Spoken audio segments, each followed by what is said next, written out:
You are listening to Beyond the Verse, a Star Citizen podcast.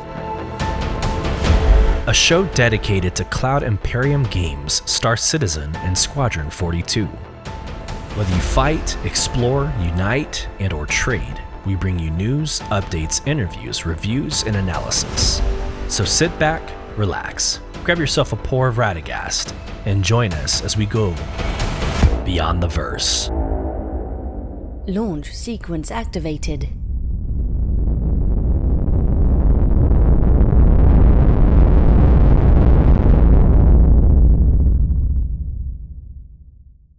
Hello, friends, and welcome to Beyond the Verse, Star Citizen podcast. I'm your host, Sulyce, and this is episode 94, an episode that I did not think we would be getting to this week.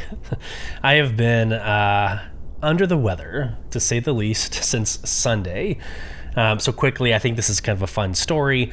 My son wakes up Saturday morning. His face is completely blown up, swollen, had an allergic reaction to something. And so freaked us out. We were getting medicine, taking him to the ER.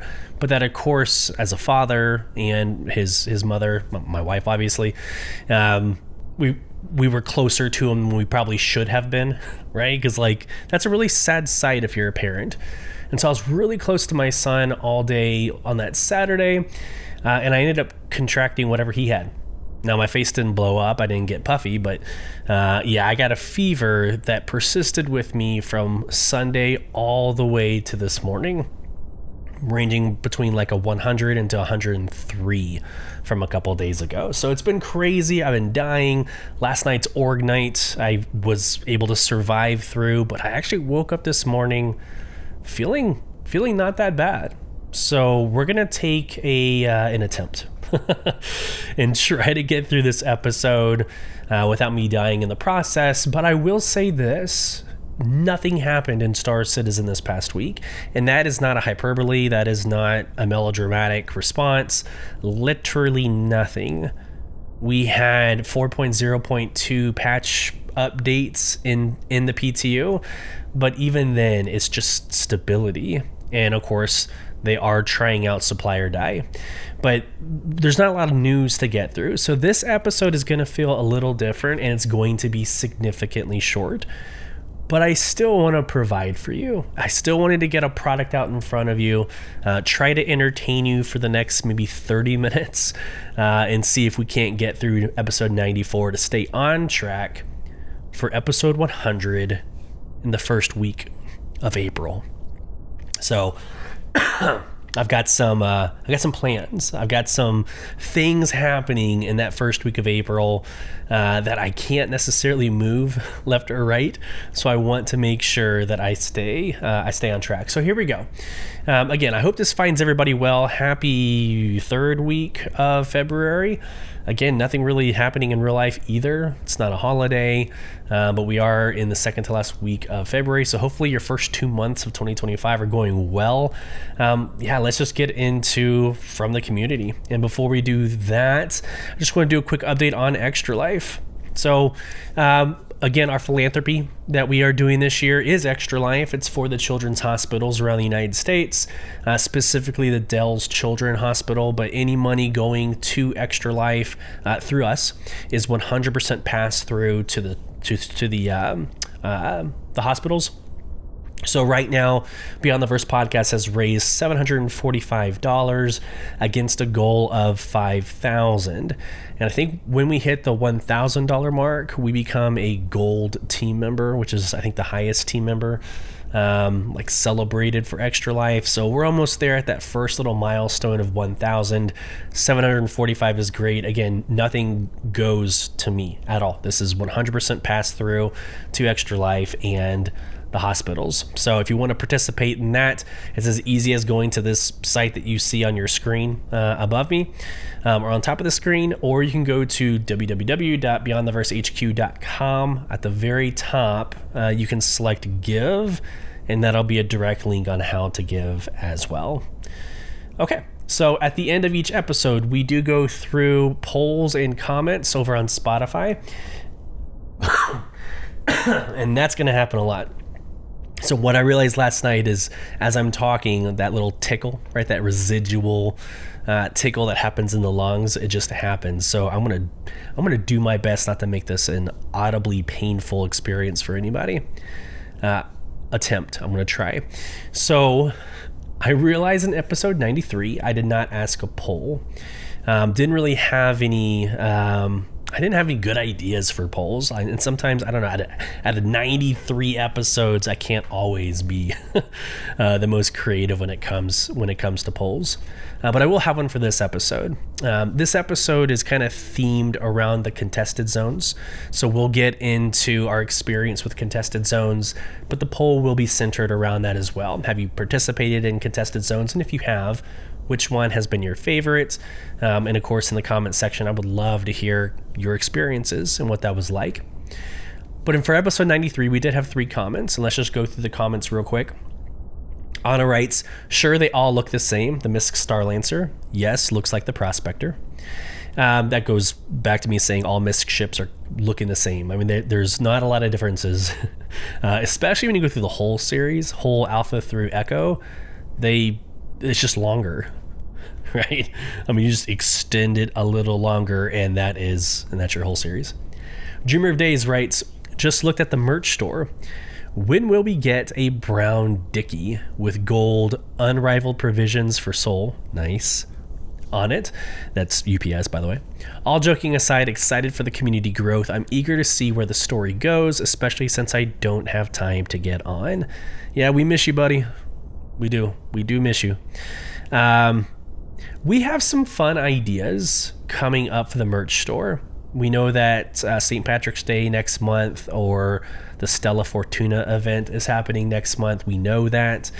We have some fun ideas that we might poke and prod on, but I think we'll really hit our stride when Invictus Launch Week starts and we get into the actual Memorial Days, Veteran Days. There it is. Oh my goodness. Veterans Day and other events like that, holidays like that. So more fun things to happen. Actually, if you're looking, if you're on YouTube or on Spotify and you're looking on video, I'm actually wearing one of our t-shirts and it came out great. I love the product. Again, this is through Printful. Our supplier, our designer, our manufacturer is Printful, and we use Squarespace, our website, in order to sell the merchandise. But this is really good product. It's a great like fitting t-shirt. It's good around the arms. It's soft. I wear an extra large, and it's still pretty roomy. Right? It gives you actually room to move. So I like the product. I'm glad you like it as well, Dreamer of Days. We won't be using UPS for many reasons. We're gonna get through this, guys. For many reasons other than we don't want to get copyright infringement. So, all right, Sean writes, "Hey, Sulyce, back from the Dark Ages. How would you expect late development ship combat to work? Would it be a massive capital fleet battle with smaller escorts, or would it be less expensive? A lot more of just a few capital ships and a lot of fighters?" This is a really good question. And let me click on see more. Don't let my opinions restrict you. Please, I want to hear someone else theorize about this. I kind of feel like it would depend on the location of the battle or the parties involved, depending if it's the player, UEE division, or a criminal org, etc. I love these thought-provoking questions. So let me just... Yeah. Okay. This is a good one because I think right now, everybody who is playing Star Citizen has invested more than just $35. Like, there's no way. There's no way that you're getting your Aurora and you're sticking with that, and then you're buying all the ships in game. Okay.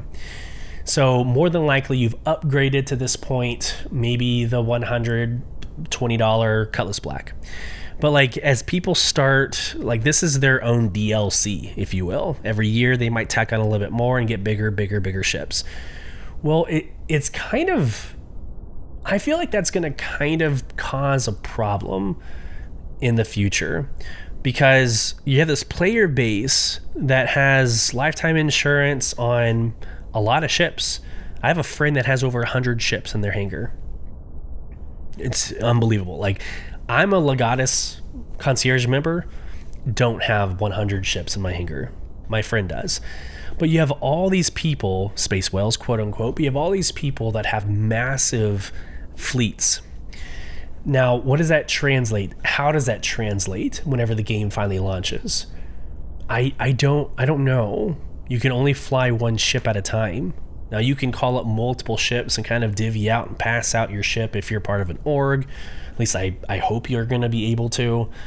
But I think the first answer to that question is, how are we going to handle our fleets, is the first question I have. Not even to get into ship combat. We're not even there yet. Not even to get into what a capital fleet battle looks like. But how are we individually going to control our fleets?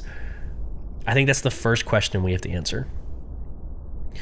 Beyond that, we then have to ask ourselves, what does the CitizenCon 2954 news about crafting your ship and manufacturing and creating your own stuff, what does that do? What's the time requirement? What is the risk? If you spend half a year, if it takes 6 months to build a bangle and it gets destroyed, you have to start over from scratch. There's not going to be a lot of organizations that are going to put up with that.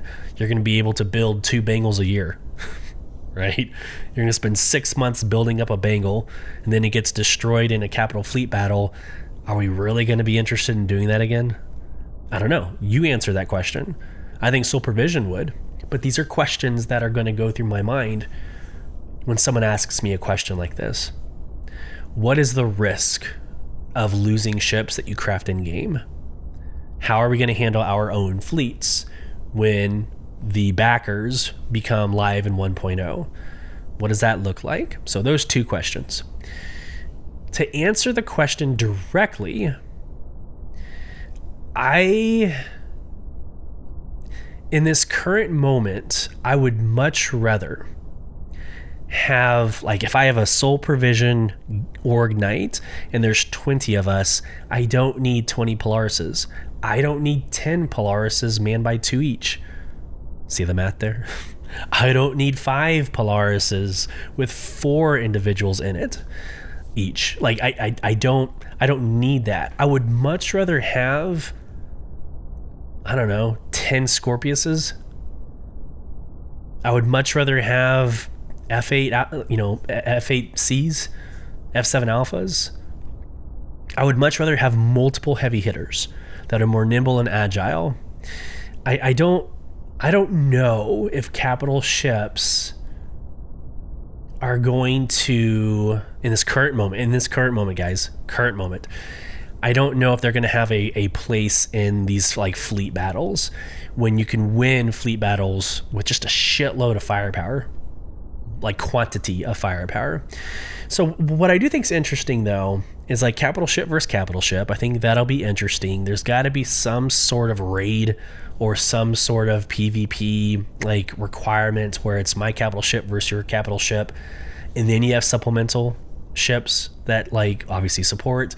But I don't know. It's a very, very difficult question to answer, Sean, because we have limited sight on what the end state looks like. Even after this last CitizenCon that went heavy into 1.0, we don't really know.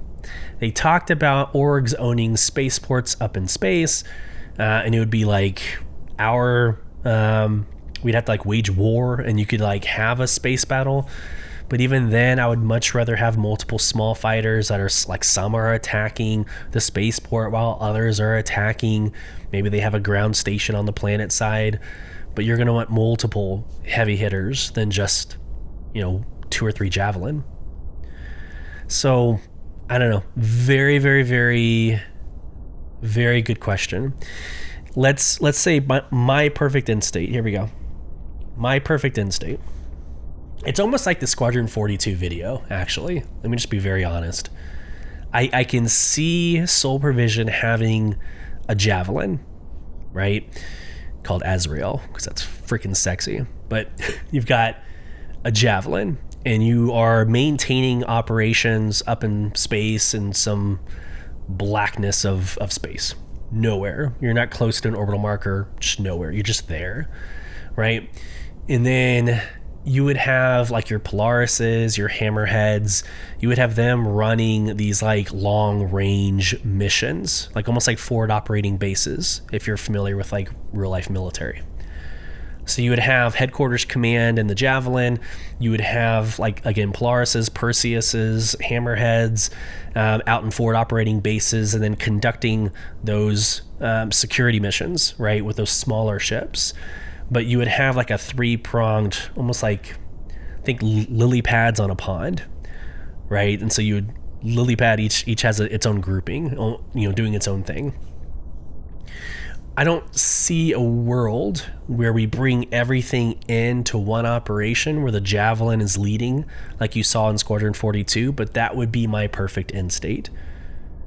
What an amazing org night it would be if you had the command and control in the Javelin and you were seeing basically Squadron 42's video playing out in game, quote unquote, in real life, but playing out in game with your org members wreaking havoc.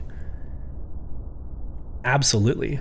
I think that would be sexy. But Sean, I'll end with this, and I'm spending more time answering this question because we don't have news to get through. But I will say this: I liked Squadron 42's reference to the Vandal, like the alien species. I'm curious if Star Citizen will lean into that and raids become alien based, or will we stay human versus human? Will we stay, faction versus faction, or will we have raid opportunities where you will see a kingship, right? You'll see a kingship arrive, and you have to have a Javelin. You have to have something that's going to be tanky and get the aggro of the kingship. Otherwise, your Hammerheads and Polarises are going to be worthless. Right? You asked about ideation. Well, this is what happens in my brain. So I hope I answered your question, Sean. Before we move on, I do want to get through emails. We have a couple from Prime Entity. So Prime Entity writes, would it be possible to add the sole provision Beyond the Verse merchandise to Amazon? Because it'd be easier to ship to Europe that way. Thanks. It's funny because I work at Amazon, but I think, and I need to do more research, but the way we're using Printful and Squarespace, it doesn't integrate well with the Amazon shipping, right? So Amazon does do like custom made orders, right? You can put brands on items and Amazon will ship them out for you. Like that's great. Amazon does, they do that. But it doesn't integrate into the Beyond the Verse website the way I want it to. My intent is a seamless experience for the customer, right? The customer goes to the beyondtheversehq.com to get their news and updates on the podcast, on Sole Provision. Hey, if you're there also to get merch, great. Go onto the merch site and you should be able to see the product, buy the product, review the product right there. You don't need to go to a whole nother portal. That's actually why we didn't go with Fourth Wall. Fourth Wall pulls you into a different portal and you're taken away from the website. I don't like that. I wanted full integration, which is why Squarespace and Printful is a good combination for that. Amazon doesn't have that integration. So let me look into it sincerely, and that's not just because you asked for it, but because I know Amazon clearly Amazon has the best shipment in the world. It would make sense. I want to make sure it integrates and is seamless for the customer. All right. Email number 2 from Prime Entity. In the shower yesterday, I made some predictions about this year in Star Citizen. Here they are. Invictus launch week will herald the release of Squadron 42 for concierge content creators.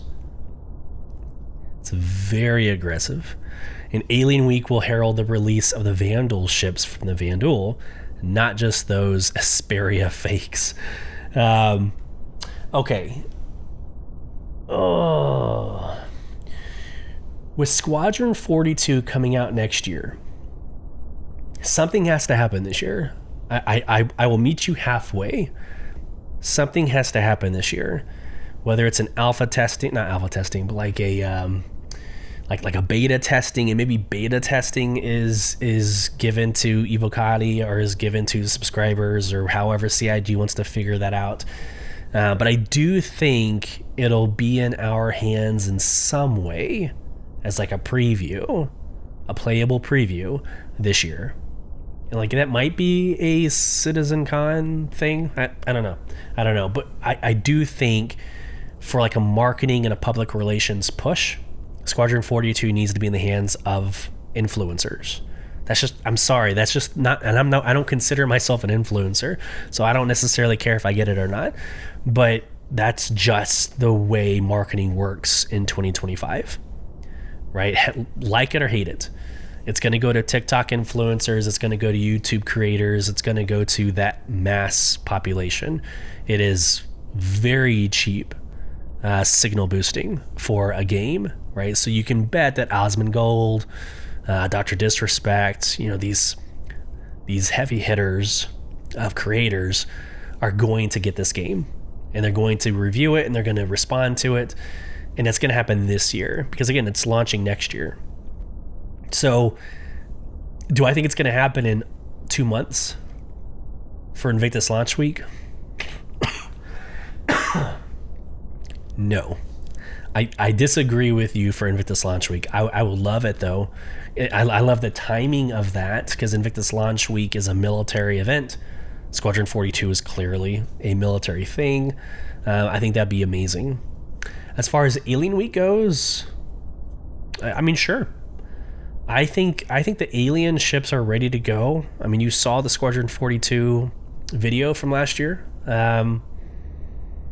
I don't know what they're waiting on. The alien ships look like they're ready.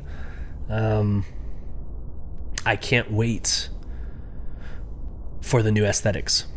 So hopefully it answers your question or your comments as well, Prime Entity. So always great to hear from you. Thank you so much for reaching out. I think we're ready to move on as I cough yet again. Man, I really hope that's not coming out in podcast. That's that loud.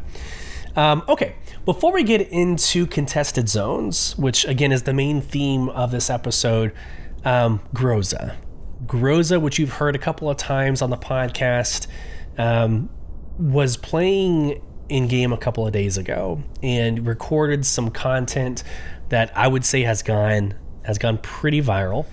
It's got over 3,000. That's my share. So my repost had like 3,000 views, but his holistic post has almost 8,000 views. And this is a great video that showcases it's a minute and 20 seconds. I would love to show it to y'all. I'll let y'all watch it and just react to it. But the whole YouTube video is up. Go watch it. But this is what I would say is the potential of Star Citizen. It's an amazing showcase of what could happen if you can look past the physics issues and you can look past maybe some of the graphical nuances. If you've played Star Citizen for more than a day, nothing looks new. Let me just say that. But this is a very awesome, organic experience that took place. I just want to share with y'all as something that happened in this week in Star Citizen. So let me pull this up and let me unmute it and I'll start it over, right? But let me just let me show this to y'all real quick. Freaking ship. Pure chaos. Yep. So you can see the Polaris is hovering above a location inside a pyro. You got mass casualties. Those are human players, right? Mass casualties. They are doing a pickup or a rescue of their own team right now. I am behind it. while another organization or another group of human players just started attacking them, as you can see from the firefight. They won't let me run. And of course, he glitches through the freaking ramp. Classic. Blessed. They won't let me run. Oh, I'm incapacitated again. I'm on the ramp though. It's just, it's almost like a scene out of a movie. Oh shit. Alright. I'm totally stuck. Those ramps are wedged me in. I can't do anything. Alright.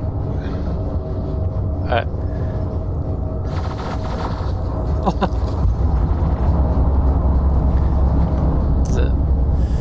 So, again, I wanted to showcase that video. One, shout out to the organization. That's Soul Provision kicking ass, like always.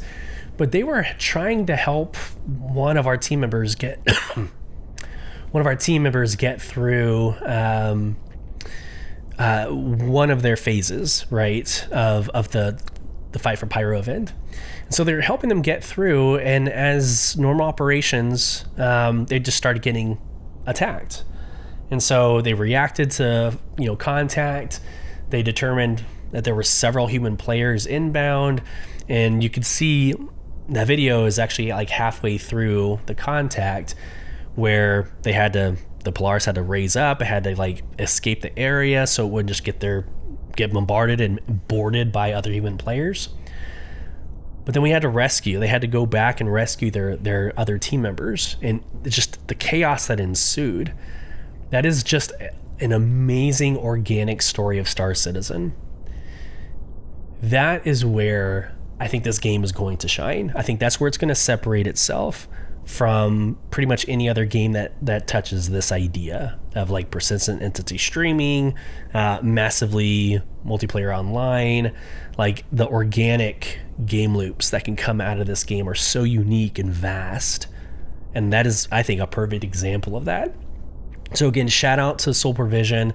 We've been building in numbers, like not just like the overall 300 numbers that we have, but the active, engaged members that are playing almost every day, every night at this point. This was not an org night. This again organically happened. It was a group, I don't know, I'm gonna say 5, maybe more, that got together. Groza, of course, was part of that. And it went from it might have been a supply mission, but it went from a simple mission that seemed like it was easy, like one and done, to this chaotic mess.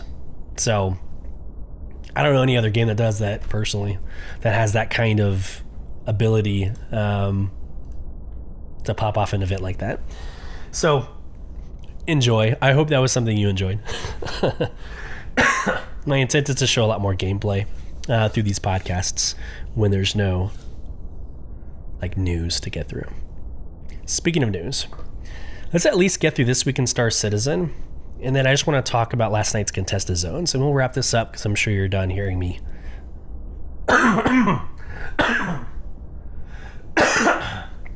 like that. I'm sure you're done hearing me cough in your ears. Good Lord. Okay, this week in Star Citizen. Hello, everyone. Core More 2955 kicked off last week. Whether you're sharing gifts or venturing out to scenic spots, we've enjoyed all the community creations, lighting up the hub. This year's celebration also introduced the Anvil Super Hornet Mark II, along with the Heartseeker kit, a Hornet loadout guide, and a deep dive into its design in the latest Behind the Ship episode. Plus, don't miss your chance to earn exclusive Spectrum badges by joining the Duo Showdown event in Arena Commander, or pour your wit into the put your wit to the test in our How Not to Get a Date comic contest. We also dropped Comms Dive number 2 last week. Your feedback made it clear just how valuable these insights are. So we're back with another round of answers straight from the devs, and there's more on its way. Looking ahead, the first roadmap update of 2025 lands next Wednesday. We had a couple of individuals confused on whether it was this Wednesday or next one. But roadmap update of 2025 next Wednesday, giving you a first glimpse of what's on the horizon, for Alpha 4.0.2 and Alpha 4.1 and beyond. So let's see what's going on this week. Nothing. Literally nothing. Friday is, so later today is the RSI weekly newsletter, and then Sunday is the Crux Cup. So that's my point. Not a lot happening in this week. So like I said, I would go through 4.0.2's PTU patch notes because that is continuously updating for the PTU, but I don't know. I'm going through it right now, and there's just nothing new here. It's the 5 servers in Stanton, 5 servers in Pyro, 600 max cap. So that ratio is nothing new. Supplier die event. Yep. Nothing really happening there. So core tech is all the same. Bug fixing, that's gonna be nice to have. So I don't know. You guys cool if I just talk to you for a couple seconds? All right, well, cough and talk to you. So last night, this was a lot of fun. Sit back, grab some bourbon. Let's just have a little chat. Last night was fun, and maybe it was more fun in like the preparation phase than the execution. But I had a blast. I had a blast writing the packing list, and I could stop there. Like I don't know, call me a nerd, but being an officer in the Army, like I love planning. That's what I do. I love writing operation orders. And so leading up to last night's org night, which we did contested zones, I thought to myself, like, what would an operator use going into an unknown location with little intel? And I'm talking like real in-game intel. You can go on YouTube and watch somebody's content and know what to expect, fine. But I kind of wanted to role play it when I created the packing list. So I started thinking to myself, I guess we could wear heavy armor. So that's kind of an inside joke to my org who's listening, because I said medium armor and I was usurped. Everybody came in heavy armor instead. But, the org armor is the Nightfire Orc X. Yeah, Orc X armor. So it's medium. I thought that was fine. But I thought the org armor was fine, but we needed a full battle rattle. Like we needed all magazines. We needed 2 of the frag grenades, but we needed 1 of the frag grenade slots for a chem light so we could see each other and not shoot friendlies. But I also wanted us to have, this is kind of funny. I wanted us to have 5 to 10 cruise bottles, but I wrote 50 to 100 cruise bottles. We did not need like 1,300 cruise bottles among the 20 of us. Like that was stupid. So I added zeros where we didn't need zeros. But going through the mental exercise of, I am a foot soldier who is going into the depths of an orbital station in the middle of frickin' space. I might be EVAing. I might be jumping from platform to platform. Enemies unbound. Like, who knows? Are these going to be good AI enemies? Are these going to be like the bad AI enemies? Like, you don't know what you're getting. So I had a lot of fun planning that out. I think a lot of the org had a lot of fun in preparation, getting the packing list. So in the Discord, days before, like the Tuesday or the Wednesday, we were hearing people grouping up so they could go and get their gear in Stanton. And like there was a lot of fun being had preparing and getting their ships ready and getting their gear ready. And hey, I'm bringing a 1 SU container full of chem lights. You don't need to worry about buying them. Or, you had that arrangement. You had the logistics, operation just organically happening in the background. So again, I thought the lead up for contested zones was almost as fun, if not more fun, than the contested zones themselves. So that was cool. We started the night by getting into my extra large hangar. And the reason for that is we didn't want 20 of us walking around Obituary Station. We didn't want 20 of us walking around kind of signaling, hey, something's about to go down, and human players will be human players. We didn't want to signal like, hey, come attack us or come jack with our knight. So we all went to our extra large hangar, which is where the thumbnail image came from. But that's my 890 jump in the back. It's actually a beautiful screenshot. Love it. But we did our PCCs and PCIs. It's pre-combat checks, pre-combat inspections, making sure everybody had everything that they needed. But of course, Star Citizen happened to a few of our org members, right? Some were kicked back for whatever reason. They were kicked back all the way to Stanton, so they had to fly back to us. We had a couple individuals go from the elevator and kind of come out of the elevator, but then sink like out into space. They glitched through the station, and so they had to, sign out, sign back in, and then got kicked back to wherever they had their last station. So it was chaotic kind of getting started. We didn't actually get started until about 30 minutes into the org night, which is about 2 hours worth. So we finally got started. We had our pink chem lights on that you can just purchase there in the Obituary Station. But everybody had their, kits on, and the rest of it was fun. Like it was a lot of fun to just sweep the contested zone with 20 of us. Now, did Star Citizen happen? Yes, several times. We had too many people try to get into an elevator at once. Like, my God, they need to fix freaking elevators. Or we need to have org nights dedicated to just getting on and off elevators. It's ridiculous. It really is ridiculous how we can't, whether it's because we are not doing it right or because the game allows us to do it wrong. Like, what? It's ridiculous. But we had a blast through it all, right? There was Copian to kill, other human players to kill, the PvE, right? The AI was actually very difficult. It would take me, I was rocking like a P4. It would take me an entire magazine almost to kill an AI enemy. And that's, I don't know if they're just completely like weighted wrong, or they have like a coefficient to their defense or something. But it was a challenge when it needed to be. So when there was 4, 5, 6 enemy, like it posed a really good challenge.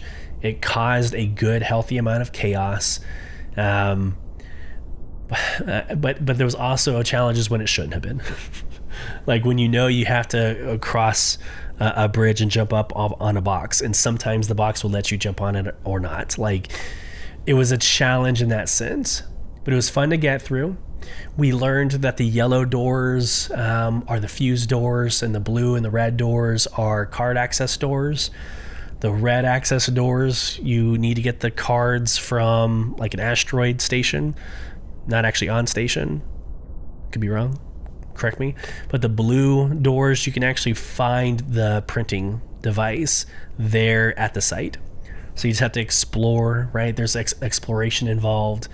And it's very creepy. I don't know if, like, there were 20 of us running around causing mayhem, and that might have been why it was just fun. It was fun. It was arcade-ish in the sense of like just going and shooting. There was no real like tactical, maneuvers needed, because again, there's 20 of us. We were putting more rounds down range than necessary. But I think if I'm running with like 2 or 3 people, I can see that being scary as fuck. Excuse my language, but like I can see that being very intense. Because if you think about the design language that they use in Pyro, with like the dunnage and the trash and the broken like facility, the enemy literally comes from everywhere. And the Copian add a degree of like levels, like, I think physical levels. So when you're hunting humans, right, it's eyes to eyes. Like maybe you look down a little bit to see if they're crouching, but usually you're looking, at the horizon or above, right, when you're hunting humans.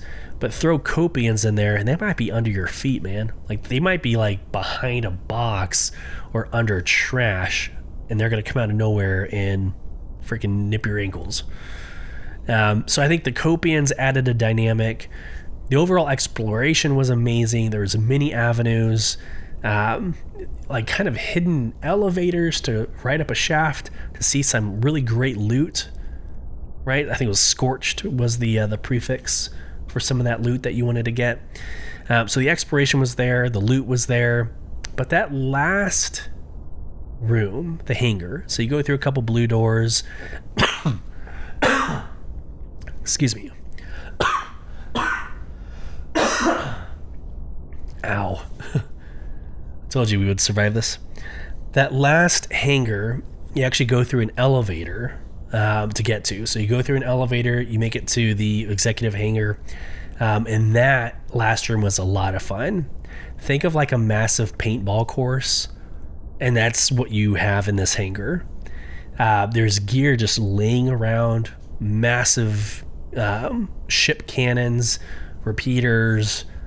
Again, like I said, gear that you wouldn't see normally. Again, just laying around. And so you go through and you clear, the many different like echelons of that hangar. So you've got, enemies way above you, eye level, below you, that you just, I don't know. And you can't just clear and then loot and hang around because they respawn. So it was this constant like clear, loot, enjoy yourself, but watch your back. Because I remember one time I got a little complacent and I noticed somebody running through us and literally it was an enemy just standing among us and just started shooting us. And I totally let that happen because I was like, hey, this room's clear, we're good. So it was fun in that sense. It was fun in the exploration sense. It was fun in the loot sense. But I think the 20 of us made it what it was. I could actually see where Star Citizen can become like a game like any other game in a good way. Like what we expect in other games.